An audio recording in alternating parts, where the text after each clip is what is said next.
people, and they'll be sitting from my left over to the right, facing the stage, the 8 people who are going to be part of the first panel. You've heard their bios before, and I'll just introduce them again now, and they can come up. Dr. Wilbert Skeeter McClure, 1960 Olympic gold medal, PhD, and a great man with great reputation. Dr. McClure is going to be right here to my immediate right. And got your chair coming. Next to Dr. McClure, a great LPGA golfer, a daughter of the great late William Powell, who designed and owned and built the first African-American course. Please welcome Renee Powell.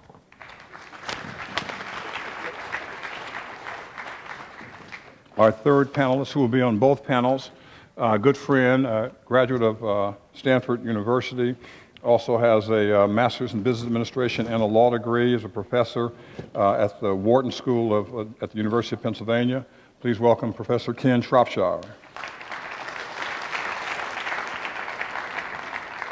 Fourth, Professor at Wayne State University Law School, ABA Committee on Election Law, clerk for Judge Damon Keith from the Sixth Circuit, worked at the Southern Poverty Law Center, and also as a graduate of Harvard Law School. Please welcome Jocelyn Benson. 7 world records, native of Harlem, remarkable athlete, and just dominated sports. And as he says, I can still run. Welcome, Dr. John Wesley Carlos. Great journalist, reporter, long history, has done an incredible job and has the book $40 Million Slave from the New York Times. Please welcome author and sports reporter William C. Roden.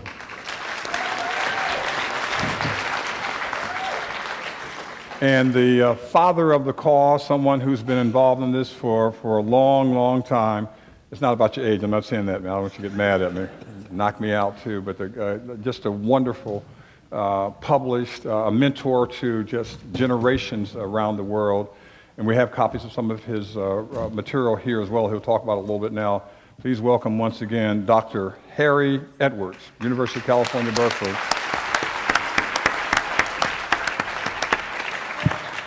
Please thank all 7 of our panelists, if you will.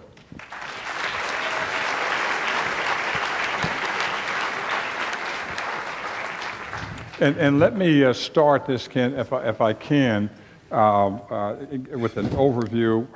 Ms. Powell, let me go to you first in terms of the whole sense of a child growing up, a father who was committed but found that race was the barrier.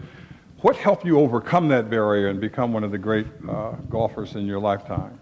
Well, I think what helped me to overcome it was the fact that my parents were so strong in what they did, seeing what they went through.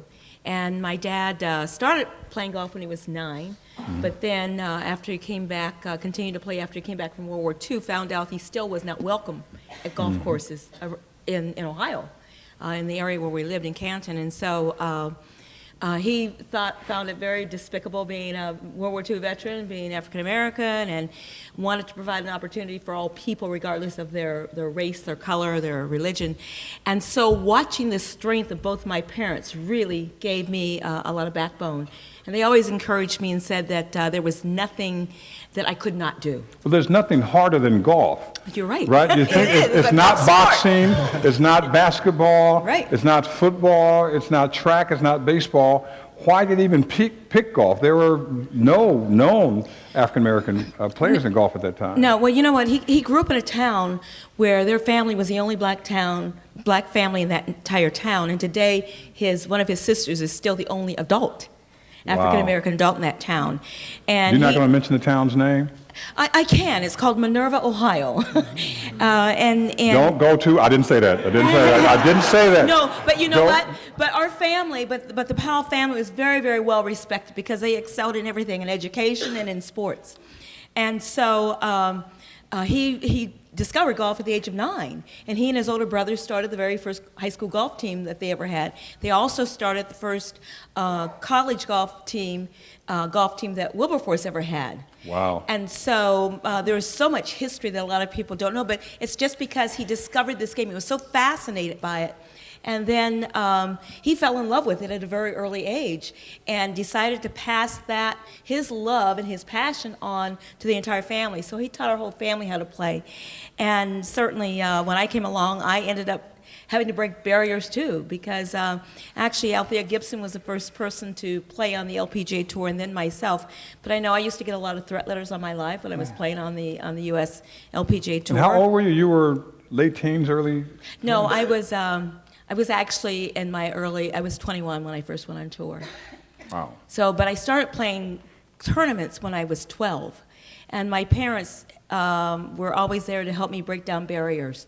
And they were right there, but you're right. You're driving in the parking lot, say, nobody looks like us. You're absolutely right. And you know what? It wasn't a sport where you had a team behind you. Right. It was just an individual, and that was a lot tougher. And I know the guys on the PGA Tour would tell me, Renee, we can't, there were more of them at the time. There were about, in the 70s, 12 to 14 African Americans on the PGA Tour. And Althea wasn't always out there, so a lot of times I was by myself, and they said, we couldn't do what you're doing. Mm-hmm. Great. Let me ask you, Skeeter McClure, and everyone knows you're Dr. Wilbert Skeeter McClure. The whole idea of getting involved in boxing, and then boxing in the 1960 Olympics. First, you were a friend of Muhammad Ali's, right? And I remember, who was it? Terrell, who was he boxing when he kept calling him Cassius Clay? He said, "What's my name? What's my name?" You remember that? Yeah. So, what got you interested in boxing of all sports? How did you get interested in boxing? Well, good question. Thank you. Well, I was at Scott High School, and they wouldn't let me play football. I wanted to run track and be on the track team. They wouldn't let me on the track team. I couldn't play baseball because I didn't want to get hit by a ball. So when I was batting.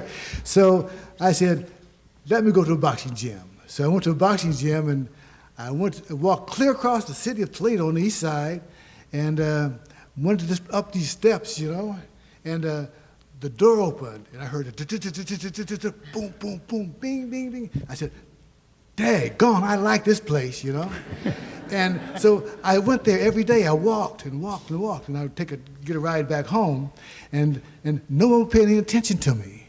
And so one day, after about a year, the gym moved closer to my home. And so I didn't have so far to go. I could walk to the gym.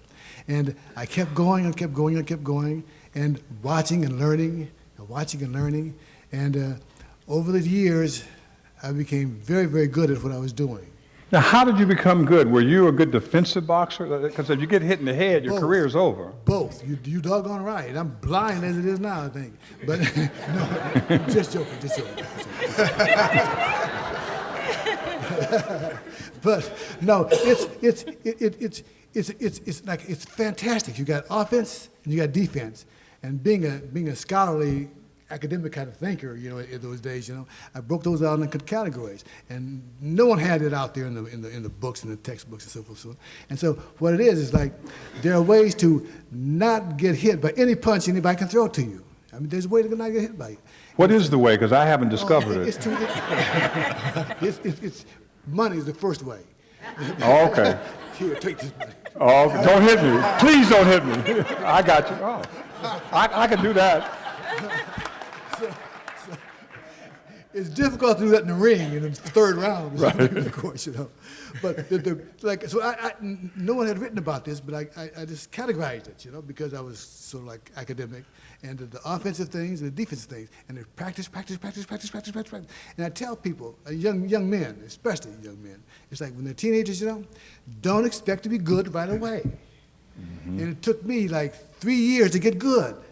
3 years, I'd go to the gym I walked to the gym every day. I walked home, and I would be crying sometimes. I'd be upset because I'd lose fights.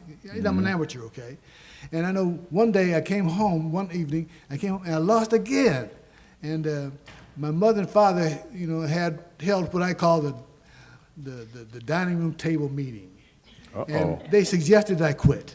My mother said, look, Skeeter, you work hard. You train every day. You do your road work. But you're just not cut out for this. And I hate to see you lose, and you hurt, and it bothers us, you know. So why don't you go into school, and why don't you just go ahead and quit, you know? And I said, Ma, I can't quit. I haven't learned how to do this thing right yet. I'm getting close, though. I'm getting close. And thank God I didn't quit, because after that came all the stuff you described. Mm-hmm. Title after title after title. Couldn't be beat anywhere on earth, because I learned how to do it. Is there someone in your life that made an influence? Is there someone in your life that kept you in sports? Is there a coach before college? No, just me. Just you? Just me. Okay. Just me. And that was different from the day, you know, where you probably have someone pushing you and helping you. Right. But no, just me. Now, how did you balance it? Because you were getting your master's, you got your other degree, then you got your PhD. Right. You were the scholar boxer, is that? Yes. Okay. Yes. Smart and fast. Yes. Smart and fast. I never heard it put that way, but that's right. Okay.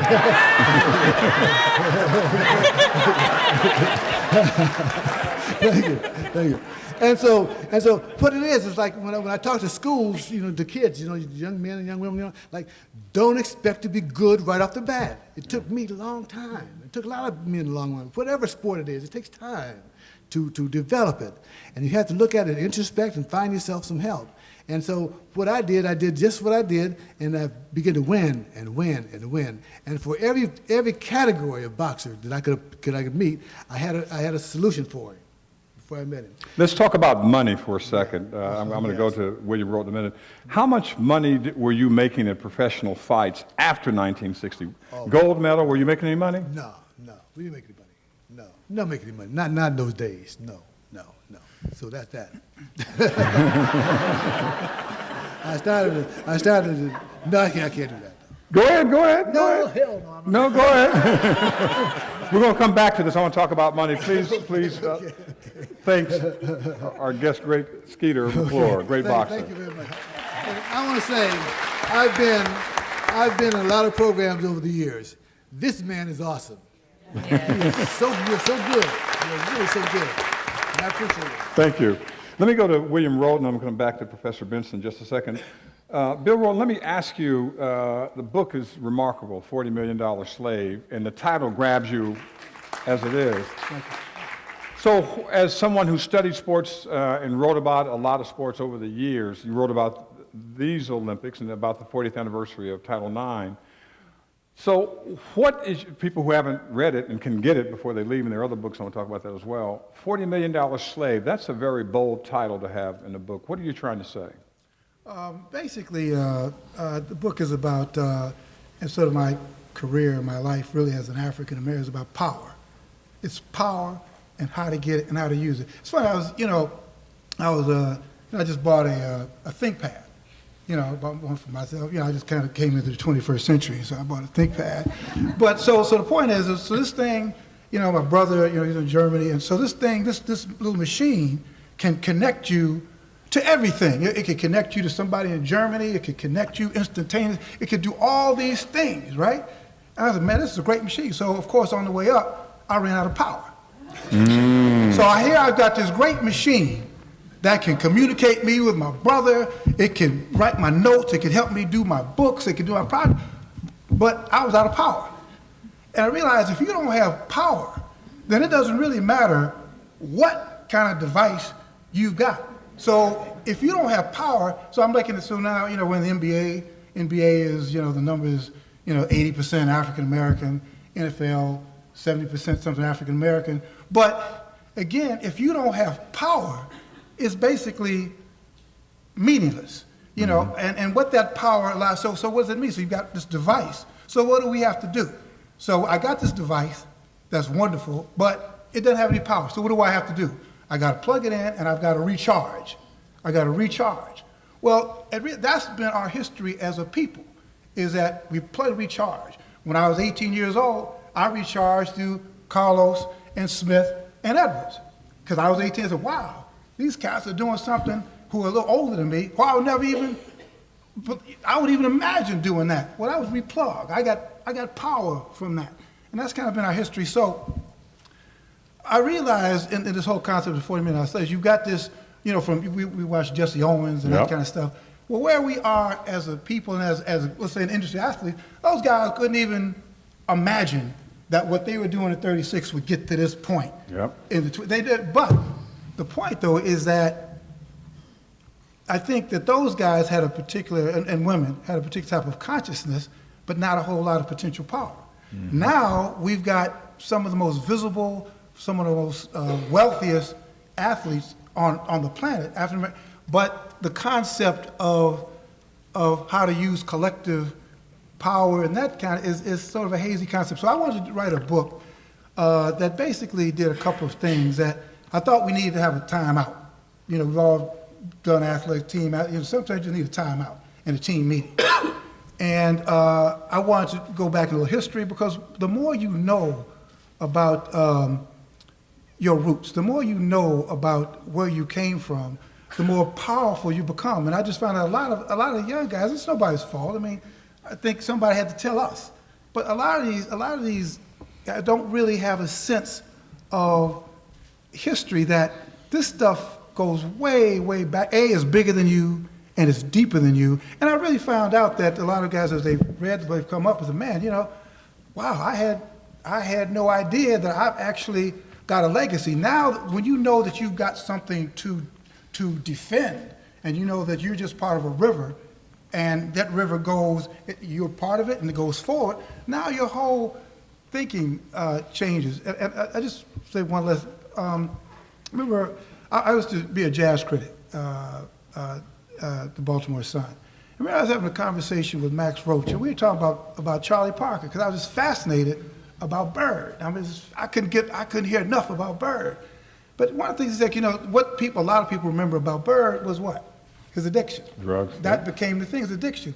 And Rush said something very interesting that kind of influenced how I acted. He said, you know, I always said, Charlie, if Charlie would have understood his legacy, if he would have started thinking about how he would be remembered, he probably would have changed his behavior. And I think now with a lot of guys, I think that what they have to kind of understand is if you would just think about how this is going to play out in 50, 70, 80, 90 years, you probably would change your behavior and take maybe the clown shoes off. So that's sort of the framework. Let me ask you one more question before going to Professor Benson. Let me ask you about current athletes. This book was written a few years ago, and the sense is that has it changed? LeBron James makes a lot of money. Kobe makes a lot of money in basketball. A few great folks make a lot of money in baseball, some other sports as well.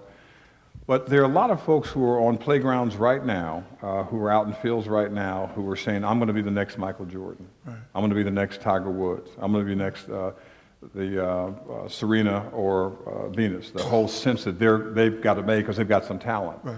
What do you say to a 12, 13, 14-year-old who sees this glory and glamour and glitz and says, I'm going to make it?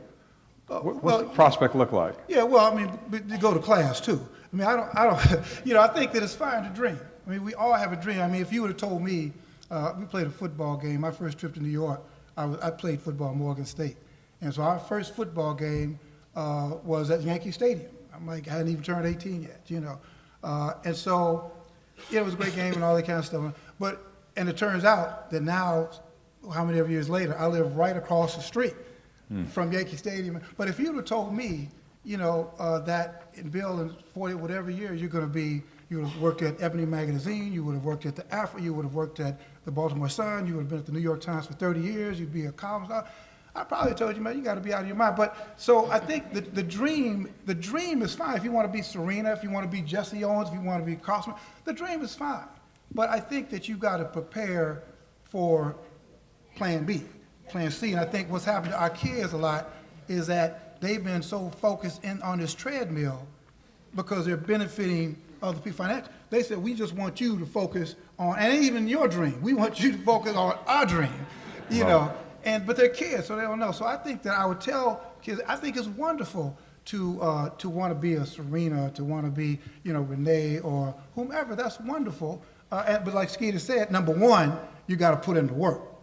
First of all, you know. But number two, if it doesn't happen, If it doesn't happen, just make sure you go to class. You know, make the University of Florida, make them give you the one thing that matters to them. And that's that damn degree, excuse me, I'm sorry. What is a damn degree? I know there's a bachelor's degree, a master's. The damn degree, that's what it's called. That's the new language.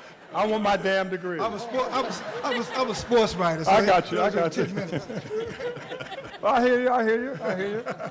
Professor Benson, let me ask you about this. Your whole life has been involved in looking at inequality and discrimination and bias and hate and all of that.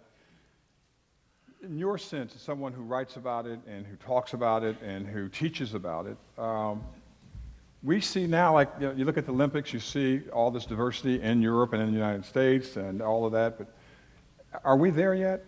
No, and we're not there yet, because until the front offices and the sports writers and other aspects of the industry as well reflect the diversity of our country, we're not going to be in a place where the power is truly shared and felt even by our athletes of color. And a lot of my work is in the political arena, which is about using and protecting tools towards political empowerment. And similarly, sports is a tool for empowerment in communities and through role models and other things. And when we celebrate athletes' successes today and throughout our history, we have to ask the question of who's benefiting the most from those successes from a financial standpoint. Mm-hmm. And when we think about sports as a tool towards economic empowerment, we've got a long way to go until the benefits of that economic empowerment aspect of sports are truly felt by the African American community and the athletes who are pushing for this and being the example. Well, let me just say a word about that. I like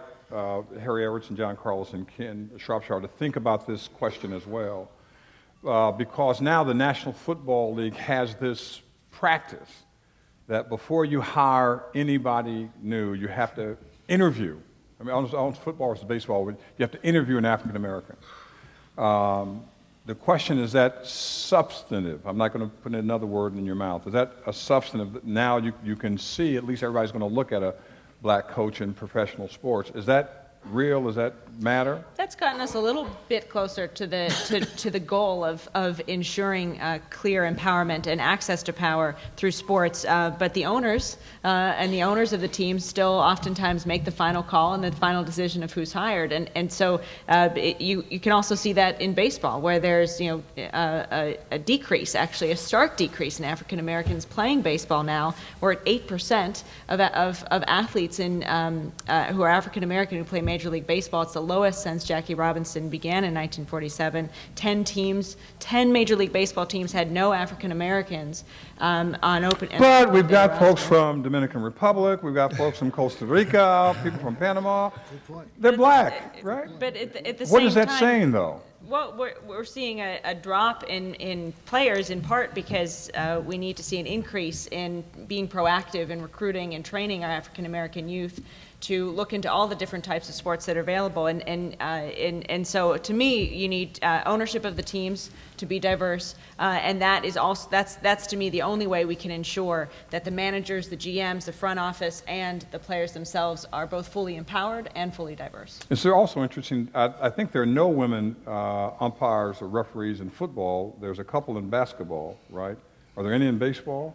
There I'm are just some thinking in about the the minors, Okay. and so that's again that's a slow progress. And the Rooney Rule in the NFL has helped get us towards a place where we see in a Super Bowl 2 African American coaches and some success there. But I think one thing we can do is replicate that role effectively in other sports. See, I'm just being rhetorical, just thinking the problem is that it seems that in professional sports that African Americans they're the last hired and the first fired, right? Because there is a sense about we tried that. Now I'm not going to name him, but there's some white coaches who have been around again and again and again and again. I'm not going to name them, right? So it looks like there still is a lack of real diversity in sports as we sit here and we celebrate, and it's a multiple billion-dollar industry. When it gets back to that question of who has the ultimate power in that And that's the industry. owners. Right. And the owners, and it spills over into the media as well, and who's making the decisions of who to endorse, who to put on television, and who to prop up. And so in all of those, when we have the decision makers being white and predominantly white, if not all white, in all of those factors, from the how much money trickles down to the players to everywhere else, and to who's actually playing, we're not going to be in a place where we have full empowerment, full diversity until it's at every level. Great. Professor Schwarzschild, let me ask you this. As an athlete from Stanford, 3 degrees, all of that, your sense about sports now, you've written a ton of books, but the same question, are we there yet in your sense about diversity and sports? Are we making progress, and are we there yet? Now, I know some people have retained you, so be careful what you say, right? But are we there yet? Well, the way to look at this now, we've evolved from the closer you are to the ball, the less likely you are to see somebody of color, quarterbacks, pitchers, catchers, to the point where it's the closer you get to the money, the less likely you are to see someone of color. And so it's a real illusion about how much progress has taken place, because the people that are in those positions of power want to win. So of course they'll put the best players on the field.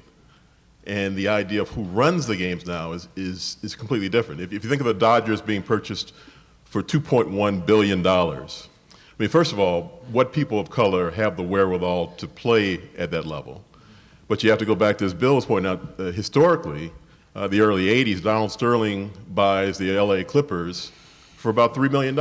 Now he has a franchise that's worth maybe $500 million. So when we were not allowed to get in, we could have had access. And now they say, come on, your money's green, come on in.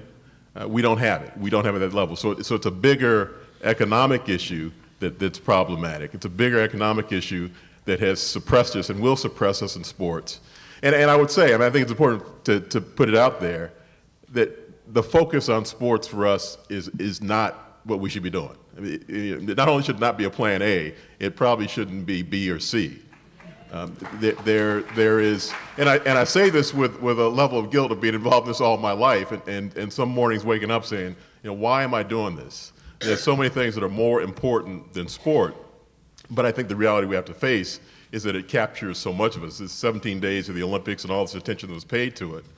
But we have to realize where we are positioned in this and how the money has squeezed us out. I want to say about the Rooney Rule. The positive about it was that it propelled, it forced owners to interview people of color. Sometimes it was real, sometimes it was sham, but they had to do it. So in that sense, it was positive.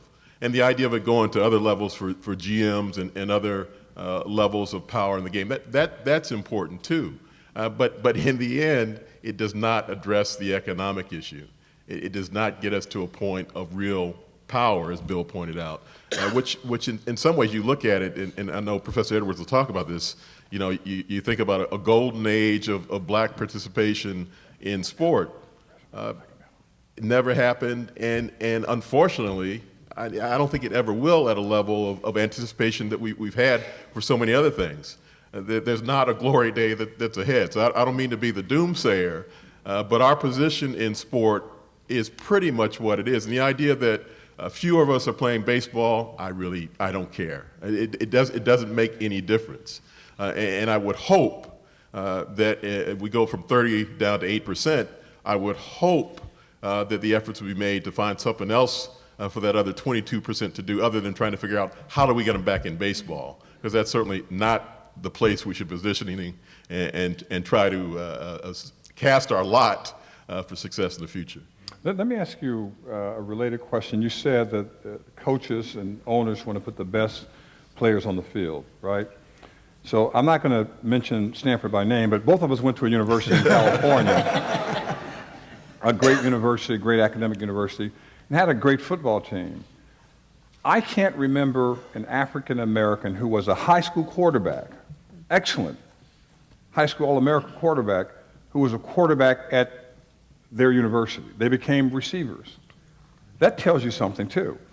And I'm not going to mention Tony Hill and Ray Anderson by name, but I mean, just think of the legion of people who are great athletes who perform well. Why, you may not know, but why are they receivers the day they arrive? It's not like they've been through the ball. They said, you're quick, you're fast, you're talented, you'll be a great receiver. That's a subtle message. Yeah, and some of the stereotype, I think we have to think about it, that what's still present is, why don't we call Tim Tebow a black quarterback? He's a black quarterback. I mean, why do we try to call? Because he's not good. Well, in the sense that I'll go along with that. But in the sense that he doesn't play like the traditional white drop back quarterback. Right. I mean, and we've been cast in this Tebow, lot. I'm just joking. I want to be clear about that. We've been cast in this lot that we don't play in the traditional kind of way. Then Michael Vick comes up, Cam Newton comes up, and really is playing like a classic quarterback in a way that he's not gotten credit for. That there's been criticism, even though he's overcome the criticism. That something wrong, something's different about him. He's being treated like a black quarterback. He continues to be treated like a black quarterback, even though he has stats and plays like an outstanding white quarterback, if we use those terms. Let me go to John Carlos and Dr. John Carlos and Dr. Harry Edwards, so to give this some context. Everybody remembers the 1968 Olympics, but you started running much earlier than that. And you know all these folks you competed in, and until we see your book, see all these world records that you established, and the greatness. Let me just take it back like I did with the started. Who was the influence? Anybody said, John, you've got ability, why don't you do X? Was there a relative, a friend, enemy? Who was it, or was it yourself, somebody who sort of directed you in the right way? Well, if I was to say who was my greatest influence, I would have to say God. Gotcha. Nothing wrong with that. Without a doubt. Based on the fact that from a young kid, God gave me the sense that in order for me to digest the things that I experienced as a young kid growing up in Harlem, the tragedies that was taking place that everyone overlooked, God began to tune into me and make me realize that if you're going to have a voice, you have to have a platform to have the voice. Early in my life, I was looking for that platform. I thought it might be religion. I heard about sports. I heard about some guys swimming the English Channel. I wanted to swim the English Channel because I was the best bathtub swimmer in Holland. I was inquisitive. Why would this guy swim the English Channel? What does he get? Did he get a trophy? Does he get money, recognition? Hey, Pop, how does he swim? With a knife in his mouth? Isn't there sharks? What does he do when he needs to go to the restroom? So I'm inquisitive as a young kid. And then I heard about the Olympics. And my focus left the English Channel, began to focus on the Olympics. And I went to my dad one day and said, Pop, did they ever have a black swimmer to represent America? And my father said, no. I said, well, I'm gonna be the first black to represent America. And 2 years had gone by, and one day my father looked at me in a very serious, stern look, and he said, son, we need to have a talk. What's up, Pop? He said, son, you will never be able to go to the Olympics as a swimmer. Why, Pop? I'm the best in Harlem. He said, son, you won't be able to go, and he rubbed on his wrist. You got a bug bite? So now, son, I'm pointing to the color of your skin, saying that you will never go to the Olympics as a swimmer. All the time I'm thinking to myself, how am I going to be this spokesperson and don't have a platform? I was not a great student. I can't even say I was a good student. I was a student of life, maybe.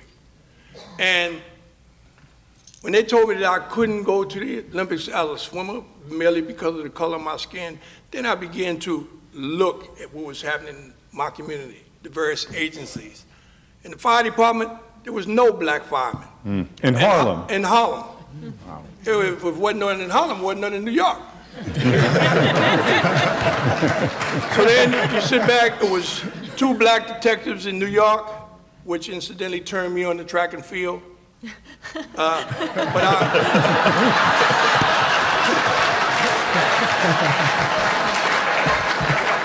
Folks, that is subtle brilliance. Some of y'all saying, what was he talking about? Subtle brilliance. There you go, good job. Reverend Dr. Carlos. So in any case, I began to look at the agencies. I began to look at the race situation. You know, my father brought it to my attention. He said, son, when he said to me, you will never be able to go to the Olympics, I said, why, Dad, we can't afford it? He said, oh, no, son, I can afford it. Where would you train? He said, a swimmer swims 3 times a day. And he reminded me, he said, son, I swim like a rock, straight to the bottom. He said, but where would you train? He said, you can't go to the Harlem River. You lose too many of your friends right down from where you live. He said, you can't go to the YMCA. You can't go to the Colonial Pool where the black kids swim because everyone's trying to cool off. You can't go to the ocean, it's too rough. I thought, well, I'll join the club. He said, you can't join the club. Why? And then he went back to that risk again. And then he says to me, quite distinctly, he said, Johnny, he said, remember when you and your friends used to go up to High Bridge Pool, which was the white area? He said, when you guys got inside, the minute you jumped in the water, what happened? My father didn't go to the pool, but he knew the situation. It didn't take but seconds to run through my mind. As soon as we hit the water, all the white parents jumped up calling their kids out the water. Betty, Bobby, Ricky, get out the water, hurry up, hurry up. And it kind of blew me away because in one sense they tell you get out like something's gonna roll off on me. And the next sense I see them rubbing all this oil and grease on them like they're trying to get like me. So I was totally confused. But I grew up with the sense that in order for me to have that voice, I had to prepare myself in some facet of athletics. I was a good boxer. I thought I was gonna make it in boxing. Golden Gloves champ. My mother stopped me. I'm the baby boy. Promise me you won't do that. They're gonna break up your face. Swimming, racism stopped me. The New York Police Department caught me right over there at McCoon's Park where they have the new Yankee Stadium. They went to my father. My father, see, I got involved in athletics through the heroes, Jackie Robinson, Roy Campanella. My old man used to have the poker game and the crap game on Saturday night. So if these guys was not on the road, they would come to my house and gamble. And I would listen to their stories. One day I went to the YMCA, and my father introduced my brother-in-law to all these men. As a young kid, that's just one of your father's friends. And we go to the YMCA, and just as you were showing the movie here, they had this movie on Jackie Robinson. And Jackie Robinson, back at that time, played his own character in the movie. And I'm sitting in the movie playing with my buddy, and all of a sudden, I see this guy, oh, that's my father's friend. So I look at my partner and tell him, man, stop playing around. I said, man, that's my father's friend. You don't know that guy. Man, stop playing around. And then I began to look at the greatness of him as an athlete, and then look at how he was being respected or unrespected as a man. And then I said, we have a bigger problem than just the fact that we don't have black firemen or black policemen. Then I started to develop my game in track and field when these 2 detectives came to my father and said, Earl, there's been some break-ins at the freight yards. We think Johnny's involved. You need to tell him. My father stopped him right there. He said, no, that's your job to tell him. He's right over there at McCoon's Park. Go over there right now. They came, they circled the whole park, blocked it off, had all the police cars out so we couldn't get out. Came in and told me, say, there's 2 things we want to tell you. There's been some break-ins. We think we know who's doing it. We can't catch him. Now, mind you, one guy, Mr. Lester, he was 6 feet. Mr. Bryant was about 6'7", 6'8", big red bone. And when Mr. Lester said to me, he said, you have a talent. And I said to him, what talent? And he says to me, he said, you're a runner. And when he said that, I kind of smirked. And Mr. Bryant smacked me with this side of my head, his fingers laying over here. I see stars. And he said, don't you ever disrespect Mr. Lester. I said, no. He said that I was a runner. He said, you are a runner. I said, everybody in the neighborhood run. Because I recall one time my mom was a nurse at Bellevue Hospital and she worked nights. I remember we were all home one night. My mother came back home with legs all scarred up, stockings all ripped up, and someone had snatched our purse. My mother came back home all bleeding and everything, and everybody, all the men in the house, you know, we was all a little raised up about that. But my mother said, but I got my purse back. So that's why I was telling the officer that everybody in the neighborhood is a runner. So they said, no, you're special. And by them telling me that I was special and giving me a number to the famous New York Pioneer Track Club, Mr. Joe Yancey. And I went down there, and that's how I actually got involved in track and field. I didn't like track and field, but what I did like was the fact that I turned so many people on that was in the audience to observe track and field. And I said, if I could turn these people on and electrify them that way, maybe I can electrify their minds another way through example. So all the way that I'm growing and I'm molding, I never forgot what I saw on Lenox Avenue. I never forgot those individuals that wasn't as fortunate as I was to develop to that level where I'm rising to be a superstar in sports.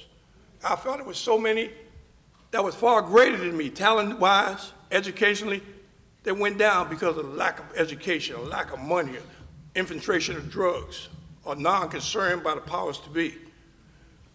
Only way I can carry that banner was to raise up, to have Harry Edwards call me one day and say, hey man, come here, I understand you left East Texas State.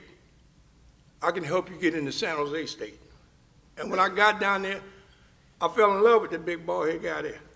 Because I respect men. You know, somebody asked me the other day, said, man, what's the difference in you and Michael Jordan? The reporter asked me that. And I told him, I said, man, this is a very distinct difference. He said, what's that? I said, I'm a man. Simple. Now, I'm not putting him down. When it's time to make decisions as a man, it ain't about how much money you have or how much money you think you might get. Because I think what God gave me from the interim, all the money they got can't buy what God gave me. So that's how I got involved in sports and why I do the things that I do. Everybody in this audience has probably seen the poster from 1968 with you and Tommy Smith with the black gloves, and there's been 1,000 different stories about it. But did you go to Mexico City thinking that you were so, I'm not even sure whether it was Dr. King's assassination in April of that year, or what was the motivation to do something, and that was a shot heard around the world. Everybody saw that, and people know, is that the guy with the black glove? In fact, with Caroline Hunter, we were going to get 700 gloves to have everybody put their fist up. You came, but we decided that's for another time. I saw that at my son's graduation. They did it for his graduation. Everybody had a black glove? Put a glove on, did it. So what was it before Mexico City? Well, go back to God again. When I was 7, 8 years old, God gave me a vision. Why, how he gave me this vision, I'll never know. But I intend to ask him one day. I was laying in my bed, my wall lit up. He didn't show me in a stadium as an adult or as a teenager. He showed me in there as a little boy, 7, 8 years old. And everyone in this stadium, before I even knew what a form was for athletics, they were in there applauding. I'm standing on a box. No one standing there but me. And by the time it dawned on my little brain that, man, they're applauding for you. I'm right-handed. I went to wave to the people with my left hand, to the God, take me right now. Just the way my fist was raised in that victory stand in Mexico City, that's about where I went to wave as a kid. As I put my hand there, all joy and happiness and yippee-ki-yay, and as I said, turned immediately to venom. People were booing. Anger, hatred, booing, spitting, throwing things. 15 years later, that's exactly what happened on that victory stand. So God gave me a prelude as to what my life was going to be about. And at the same time, I think leading to that point, he had me the opportunity to meet Dr. Martin Luther King through Professor Edwards. He had me to meet, Andrew Young. He had me to meet Malcolm X and had the privilege and the honor to just ask Malcolm, can I go with him from this location to wherever he's going next or to the subway station, and ask him, say, can I go with you? And he asked me, he said, well, why do you want to go? And my statement is to learn. I want to ask questions. Because in my life, when there's voids, I want to fill that gap. And I felt like Malcolm X at that time as a kid, he was so prolific on the radio when I heard him. So I said, man, I got to go down to 116th Street, check this guy out. And when I got there, the most amazing thing for me, I thought as strong as he was talking as a black man, I thought he was probably like coal, he was so black. And when I got in place, 116th Street, I'm saying, well, where's Malcolm X? Over there.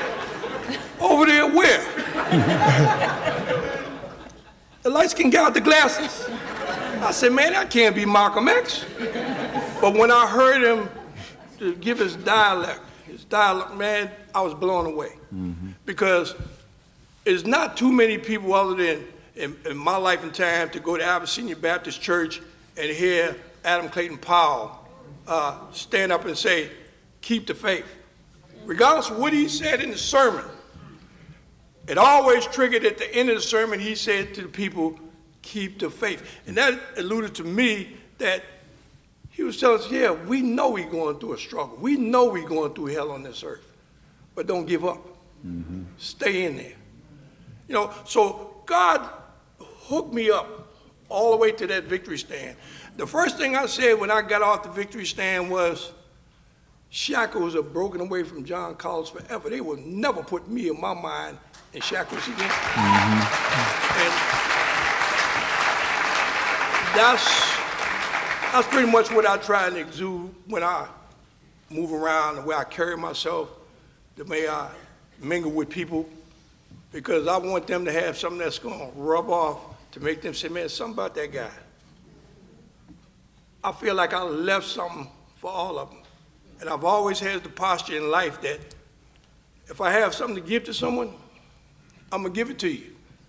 I hope you got it. If you didn't get it, I gave it to you. Now, why am I not sticking around? And I tell people I don't make U-turns. And the reason why I don't make U-turns is because there's too many out there that we have to meet. Now, you know, you ask them about, are we there? Our being there is not predicated on what the owners do. We're never going to get there until we realize it's what we do as a unit.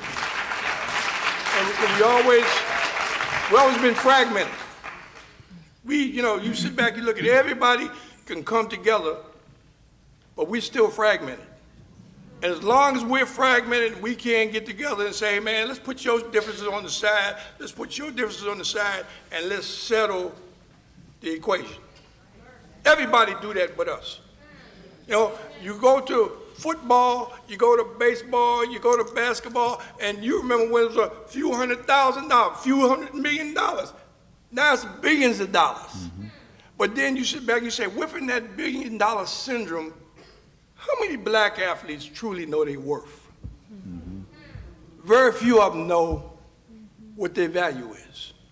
And I remember when I came in track and field, they had a guy named Marv Sugarman used to shoot CBS every Saturday night. Carlos, we're going to make you a star. I said, nah, man, God made me a star. And what you trying to do is ride on the star's back. Okay? And it's a fact. Now, he was rocked when I said it, but he respected and appreciated me saying it. And now when you sit back and you look at it and say, you know, they tell you, say, well, you know, we're the catalyst, we're the cow that gives the milk, you know, because I gave you that $40 million contract. We're the cow that gives the milk, and you need to act up and do what you're supposed to do. And you have to have an attitude and a perseverance about yourself to the point where you can look at him and dead in his eye, tell him, say, granted, you are the cow that gives the milk. But I realize that I'm the grass that the cow have to eat in order to give milk. No grass, there's no cow. John Carlos, please thank John Carlos.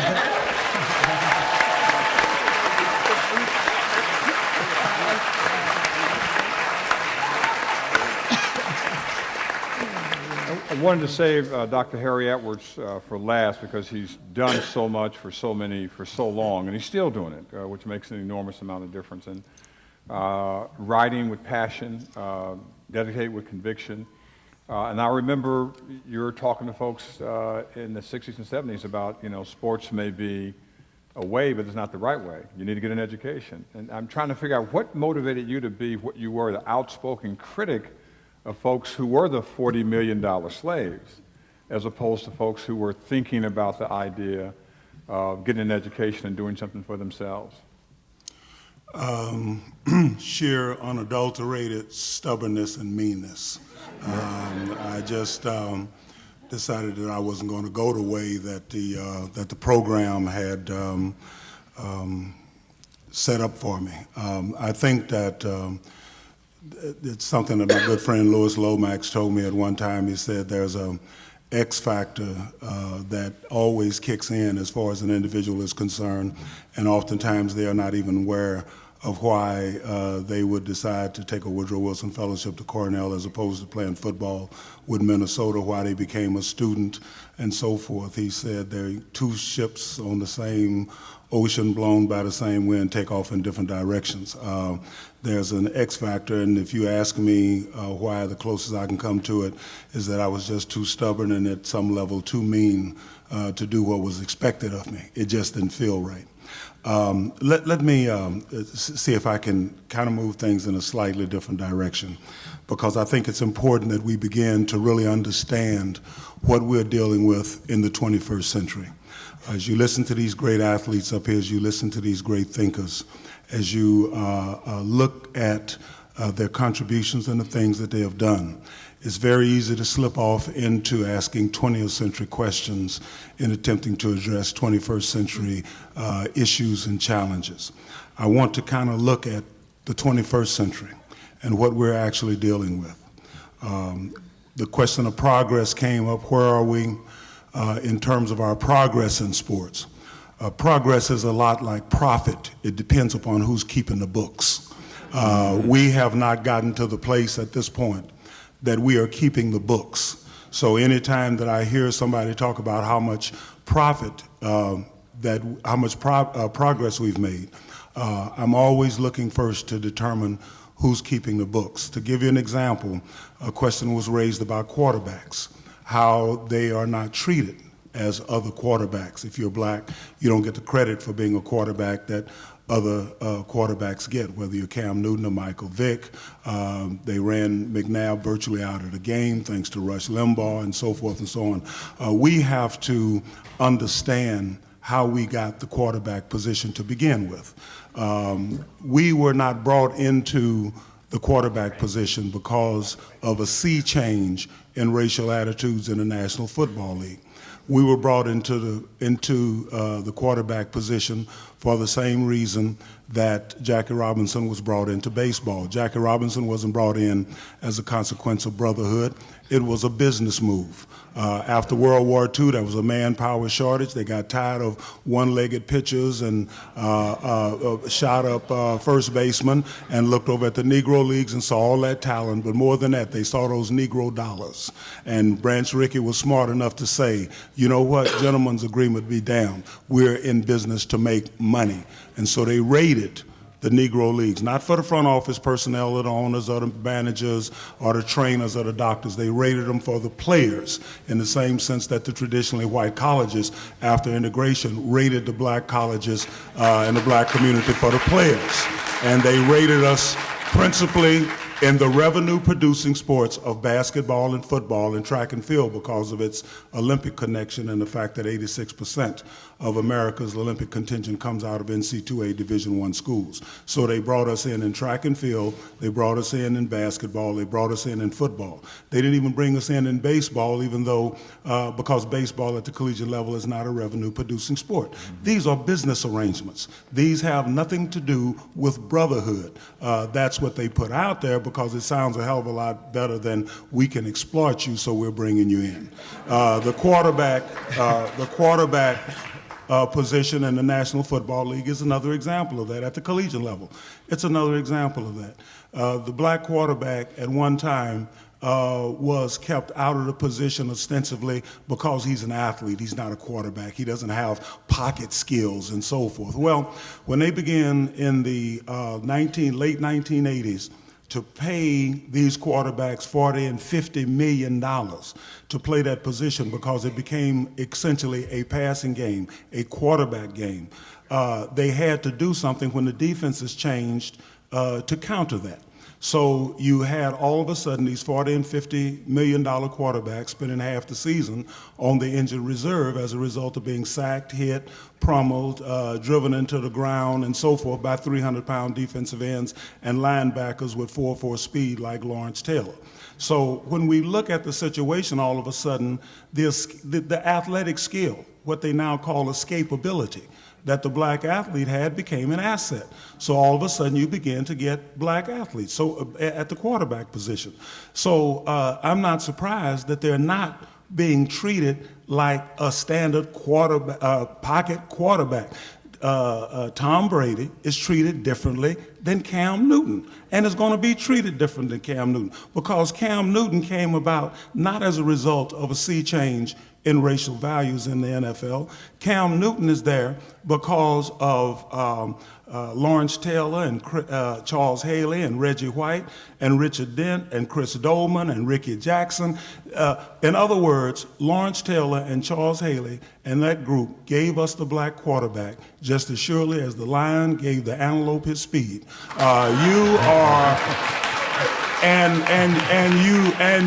You should not be surprised when they are treated differently because they're treated the way that they've always been treated. They're there not because of brotherhood and equality. They're there because of business. This man could not let $50 million sit in the tub in the training room. He had to have somebody who could escape. And if you listen to Mike at the Eagles, Michael Vick, he'll tell you, they're knocking the hell out of me out here, and they're not even calling it. But that's his position, that's his job. That's why he was brought in, because they were knocking the hell out the quarterback. But I wanted to get that out there, and what it comes down to is that in terms of sport, not only must we teach our children to dream with their eyes open, we must learn to dream with our eyes open, to understand the full scope and depth of what we're involved in. That's my entry into what I want to talk about in the 21st century. We are looking at the collapse of the black infrastructure in sports across this country. If we look at education in which sports are embedded, particularly at the junior high school and high school level, we find out that young black males are more likely to be suspended. They're more likely to drop out of school. They're more likely not to qualify for athletic participation, even if they're in school under no pass, no play. Under the new felony laws, such as 2165 in California, where if you've got a felony on the books, if you've been convicted of a felony, if you've pleaded guilty to a felony, you're not eligible to play football or any other sport at a California state institution, whether it's junior college, four-year university, or California State University. 40% of black males in the state of California are under the control of the courts. That is to say, they are either under suspicion, under arrest, under indictment, incarcerated, on probation, on parole. That takes a tremendous toll on the pool. If you look at a city like Chicago, 65% of the working age black males, that is 16 through 59 and a half, have criminal records. That's typical across the country. If you look at beyond that, once you're out of school, of course, you can't get a job, you can't make a living, and so you get caught up in the underground and underworld economy. The judicial system is where a lot of these young black males have landed. We incarcerate a greater proportion of blacks in this country and a greater number of blacks in this country than South Africa did at the height of apartheid. Most of those are young black males. If you look at the homicide rate in black society and the age rate, this cuts tremendously into the pool. We look at the Iraq War and the Afghanistan War and see in both of those wars over the first 5 years, just over 5,000 Americans were killed of all ethnicities, all races, by all means, bombs, shooting, falls, accidents, and so forth. Over that same 5-year period, right here in this country. 27,365 black males were killed by gunfire alone. In other words, we're in a situation in this country today where a black male had 5 times the chance of dying in the streets of his own community as he would have had of dying in the streets of Baghdad or Kabul fighting in an all-out war. And the madness continues. We look at the situation in Aurora, where 13 people were killed and 52 were injured. In the week following Aurora, they had twice that many black males killed in the city of Chicago and 3 times as many wounded. We have to understand what we are dealing with in that regard, and the toll is clear. When I look at heavyweight boxing, I remember a time when there was Muhammad Ali, Joe Frazier, Sonny Liston, George Foreman, Patterson, Ken Norton, Eddie Machen, Jimmy Ellis, Jimmy Young, Ernie Terrell, Ernie Shavers, and a guy by the name of Larry Holmes who couldn't break into the lineup. He was just a sparring partner for these guys. Today, you couldn't find 10 people in this audience who could tell you if there are 2, 3, or whoever as contenders in the heavyweight division, and if they could name somebody, you couldn't find another person who could put a face on them. Every time I say Ali, you know what I'm talking about. Smoking Joe, you know what I'm talking about. Floyd Patterson, you know what I'm talking about. Sonny Liston, you can see that glower right now. But what has happened to the heavyweight division? They didn't even cover it in the Olympics this year. It used to be when Frazier was in the Olympics, it was covered. Ali in the Olympics, they covered it. Brother over here in the Olympics, they covered it. You don't see that anymore.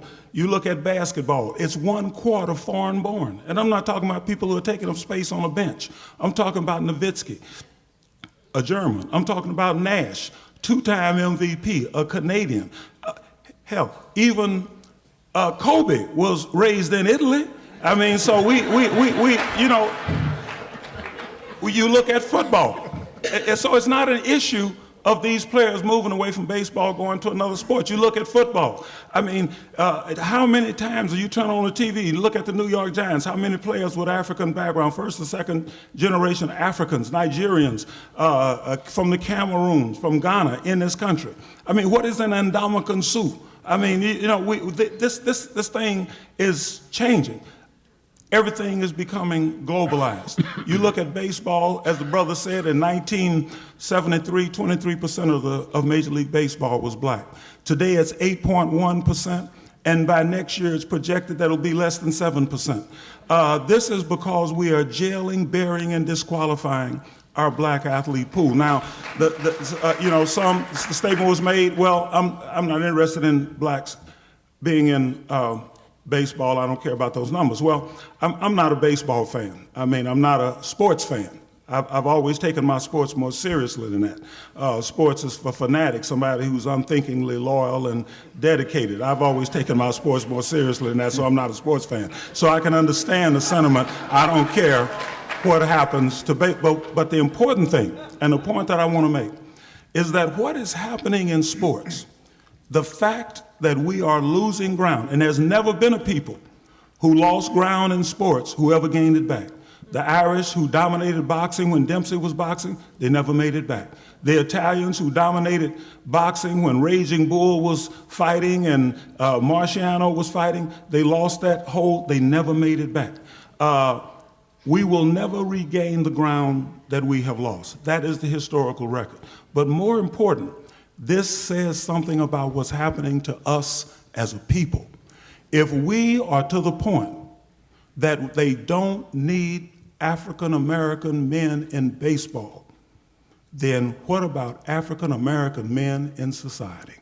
That's what we have to be concerned about. Sport is a window on what we have already become as a society and where we might be headed as a nation. So in the 21st century, some of the questions raised about whether blacks should be participating in sports in numbers, whether or not we're getting paid properly, where we're headed in terms of front office positions, all of that is germane and relevant to 21st century perspectives.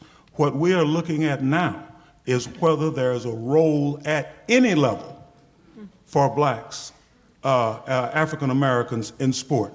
And the emerging answer right now is increasingly no. That's what we have to be concerned about. Thank you.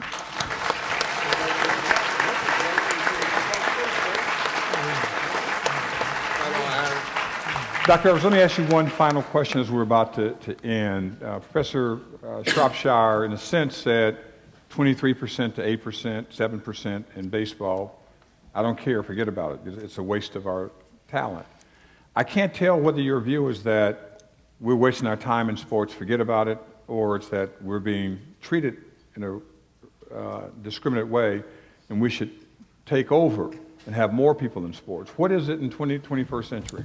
In the 21st century, the last hook and handle that we have on our young people, particularly our young black men, may well be that despite the fact that they may be out of school, despite the fact that they may have a criminal record, despite the fact that they may not be able to run out of sight if you gave them all day, they may not be able to hit their plates with their forks, but they still want to be like Mike. That's why they wear the gear, that's why they put the hat on sideways and so forth.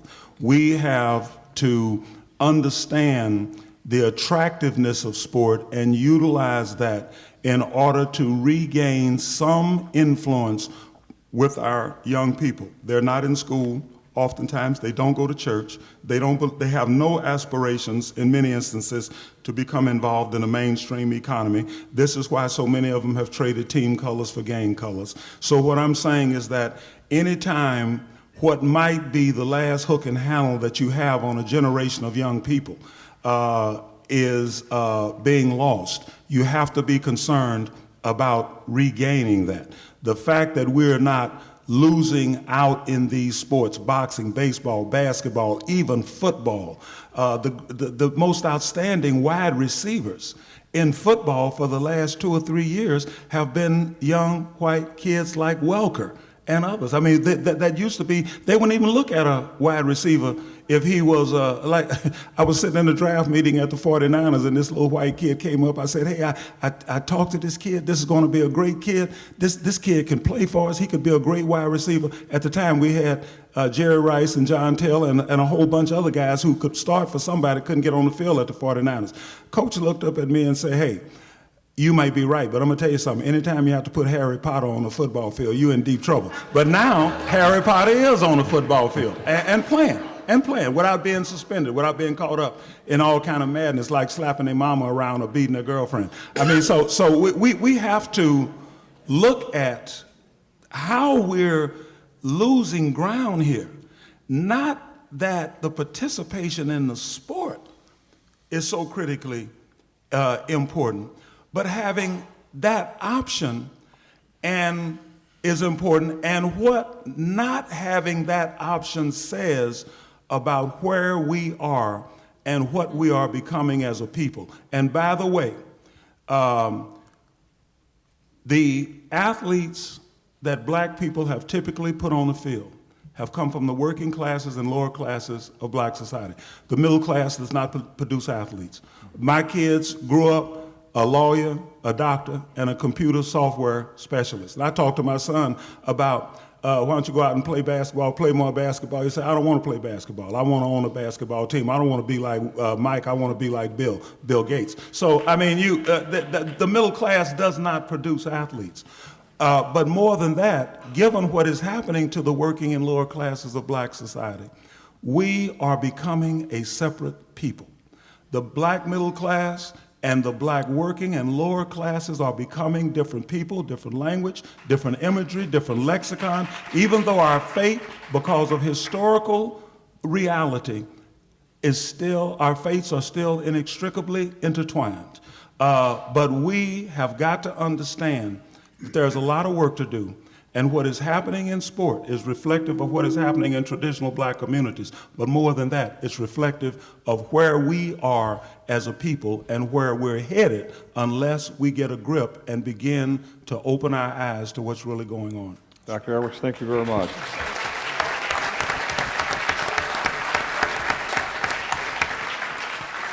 As we end this first panel and bring up the 5 additional panelists for the second panel, I think he's still here. No, Reverend Eugene Rivers here. It's very interesting. I thought he was here earlier.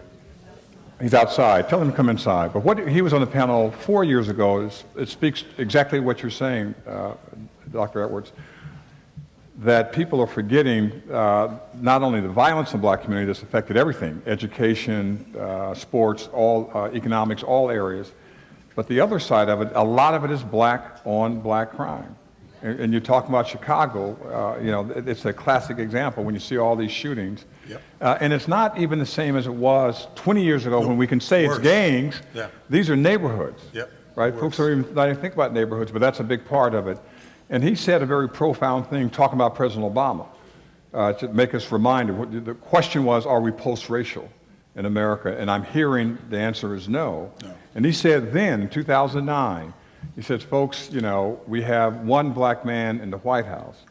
We have 1 million black men in prison. We're not post-racial. And I think that's what this panel says very profoundly. We have a lot of work to do, and I think we got started in this first panel. Please join me in thanking all of our panelists for the participation today.